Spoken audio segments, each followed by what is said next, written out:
Okay, next is femoral triangle. This is a funnel shaped facial sheath and it encloses the femoral vessels. Okay, so the base, it is directed towards the abdominal sheath, that is towards the upper part, and in the lower part forms the apex, which merges with the tunica media of the femoral vessel.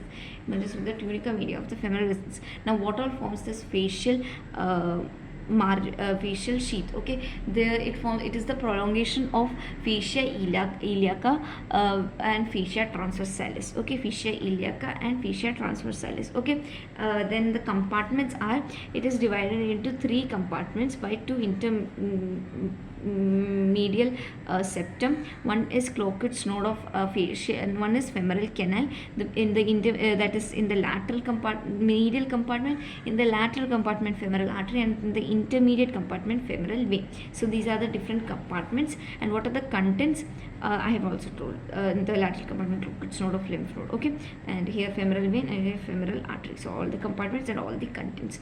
Now the boundaries anteriorly. So as you can see, this is the anteriorly, it is related to inguinal ligament. This is anterior related to inguinal ligament. Medially, it is related to lacunar ligament. Laterally, it is related to, see, this is femoral canal. Okay, we are seeing the boundaries of femoral canal.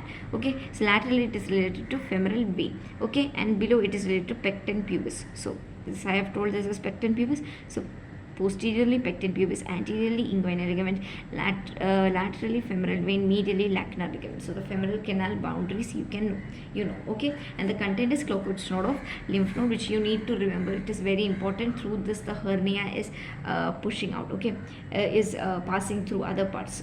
And then the coverings. Okay, femoral hernia is the protrusion of abdominal contents infralateral to the pubic tubercle. One of the most famous feature of about this is that it's the most common in females and infralateral to the pubic tubercle.